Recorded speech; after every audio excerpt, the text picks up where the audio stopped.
नमस्कार विद्यार्थी मित्रांनो, स्वागत आहे तुमचा तुमच्या यूट्यूब चॅनल प्रवेश SSC मध्ये. उम्मीद करतो विद्यार्थी मित्रांनो तुम्ही सगळे बढिया असाल. तुमच्यासाठी अतिशय महत्त्वाचा व्हिडिओ आज घेऊन आलेला आहे विद्यार्थी मित्रांनो. भूमी अभिलेख भरती 2025 पदाचे नाव होते भूकर मापक. 903 पदांसाठी किती अर्ज आले आजच्या व्हिडिओमध्ये मी तुम्हाला सांगणार आहे. त्याचबरोबर एक्झाम डेट सुद्धा जाहीर झालेली आहे, ते सुद्धा आजच्या व्हिडिओच्या माध्यमातून मी तुम्हाला सांगणार आहे. व्हिडिओला स्किप न करता व्हिडिओ तुम्ही लास्ट पर्यंत बघा विद्यार्थी मित्रांनो. जिल्हे वाईज किती जागा होते, जिल्हे वाईज किती अर्ज आले याची संपूर्ण माहिती आजच्या व्हिडिओच्या माध्यमातून मी तुम्हाला देणार आहे. जे विद्यार्थी मित्र आपल्या चॅनलवर नवीन आहेत त्या विद्यार्थी मित्रांनी आपल्या चॅनलला सबस्क्राईब करा, व्हिडिओला लाईक करा, शेअर करा, कमेंट करा आणि बेल आयकॉन सुद्धा प्रेस करा अशा प्रकारच्या नवीन अपडेटसाठी. तर चला विद्यार्थी मित्रांनो, व्हिडिओला लेट न करता याची जे जाहिरात आलेली आहे आणि यामध्ये जे एक्झाम डेट आली आहे ते आपण इथे बघूया.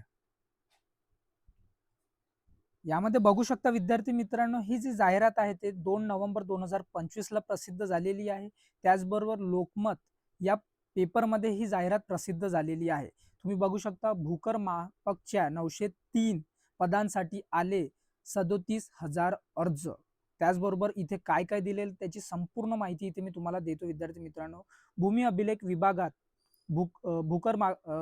भूकर मापकांची सरळ सेवेने 903 पदांची भरती करण्यात येणार आहे. यासाठी अर्ज दाखल करण्याच्या शेवटच्या दिवशी ऑनलाईन अर्ज 37,152 अर्ज दाखल झाले आहेत.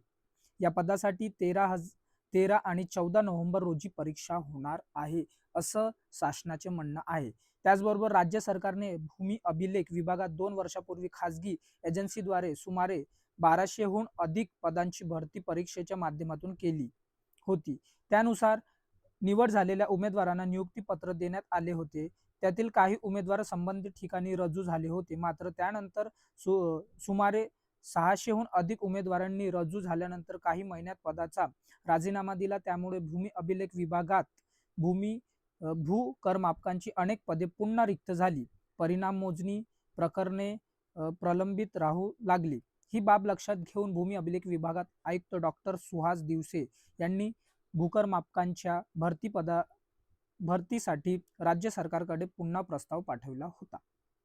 त्याचबरोबर इथे बघू शकता की त्यास मान्यता मिळाल्यानंतर एका खासगी एजन्सी मार्फत भरती प्रक्रियेसाठी ऑनलाईन अर्ज करण्यास सुरुवात झाली.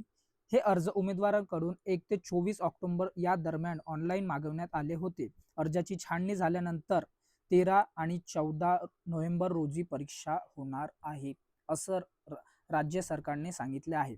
त्याचबरोबर आता राज्यातील संख्या किती होती, राज्य जागा किती होते, पुणेमध्ये 83 जागा, तिथे जे अजूनपर्यंत अर्ज आलेले आहेत ते 3,907 अर्ज आलेले आहे. कोकणमध्ये 259 जागा होती, तिथे 9,794 फॉर्म आलेले आहेत. त्याचबरोबर नाशिकमध्ये 124 जागा होती, तिथे 5,327 अर्ज आलेले आहेत. संभाजीनगरमध्ये 210 जागा होती, त्याचबरोबर 9,942 फॉर्म इथे आलेले आहेत. त्याचबरोबर अमरावतीला 117 जागा होते आणि तिथे फॉर्म जे आलेले आहेत ते 4,347 अर्ज आतापर्यंत आले आणि नागपूरमध्ये 110 जागा होते आणि त्यांना जे अर्ज आले 3,835 अर्ज आलेले आहे. एकूण 903 जागा होते आणि त्याचबरोबर 37,152 एवढे अर्ज आलेले आहे. विद्यार्थी मित्रांनो, तुमच्या जवळ खूप कमी वेळ आहे. सरळ सेवेने ही भरती घेण्यात येणार आहे. विद्यार्थी मित्रांनो, तुम्ही तुमचं अभ्यास ते आहे जे रिव्हिजन आहे ते अभ्यास आहे ते सुरू ठेवा. विद्यार्थी मित्रांनो, तुम्हाला इथे त्यांनी डेट सुद्धा सांगितली आहे, इथे बघू शकता